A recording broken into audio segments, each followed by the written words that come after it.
At our own house party, my wife suddenly screamed. "Yes, we're sleeping together. He's better than you, now leave." So I walked out. What happened after destroyed her. The music was too loud for the truth to land softly. Bass thudded through the walls of my own house, my furniture, my floors, my name on the deed. I stood by the kitchen island, holding a glass I hadn't touched, watching faces blur into laughter. That's when I saw her. Not the way a husband sees his wife. The other way. The way you notice a lie before it opens its mouth. She laughed too long. She leaned too close. She touched his arm like it belonged to her. The room tilted. I followed the movement with my eyes only. Calm on the outside. A practiced stillness I'd learned long before this night. He whispered something. She smiled. Not for me. Then she screamed it. Not a confession. A declaration. "Yes, we're sleeping together. He's better than you, now leave." Silence fell like broken glass. Dozens of eyes turned. Some shocked. Some hungry. I felt nothing. That was the first surprise. I set the glass down. I nodded once, as if she'd asked me to pass the salt. Then I walked out of my own house while my guests pretended not to breathe. The door closed behind me. That's when the storm began, quietly. I didn't drive away. I sat in the car, hands steady on the wheel, listening to the echo of her voice replay itself with surgical precision. Not anger.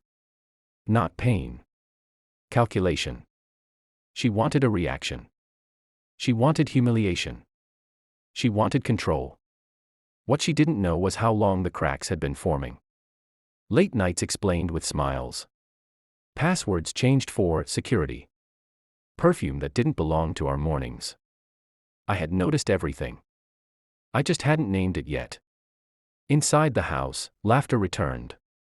Nervous at first. Then louder.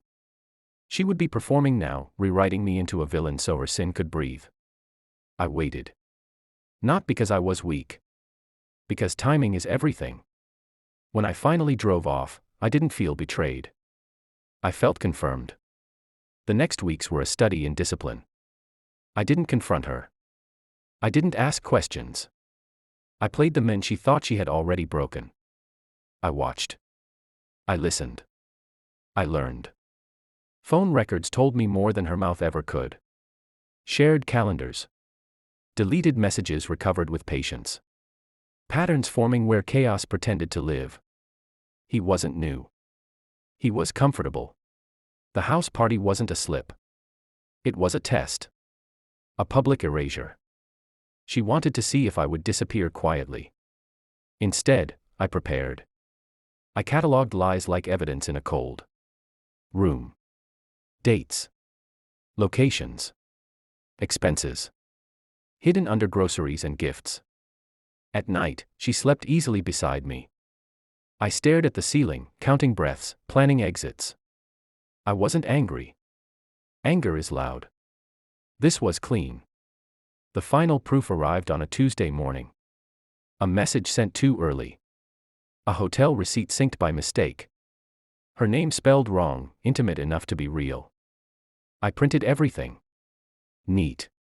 Organized. That evening, I laid the papers on the table between us. No words at first. Just silence doing the work. She laughed. Reflex.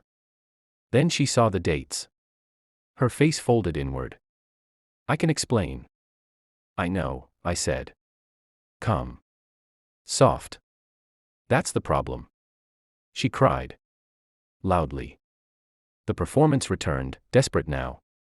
I watched her the way you watch a storm pass over land you've already abandoned. The revenge wasn't dramatic. It was precise. I had already filed the paperwork. Quietly. Assets protected. Accounts separated. Evidence submitted where it mattered. The night she begged me to stay, I handed her the final envelope. Inside, copies of her messages. His name. His wife's contact information. I told her, I said. Yesterday. She collapsed into the chair. I stood. No shouting, I added. No scenes. You already had yours. I walked out again, this time permanently. Months later, I heard what happened. He left her. The friends vanished. The house echoed. I felt nothing. Not relief. Not triumph. Just distance. Some betrayals don't break you. They clarify you. I didn't lose my wife that night. I lost the illusion. And I walked away lighter than I arrived.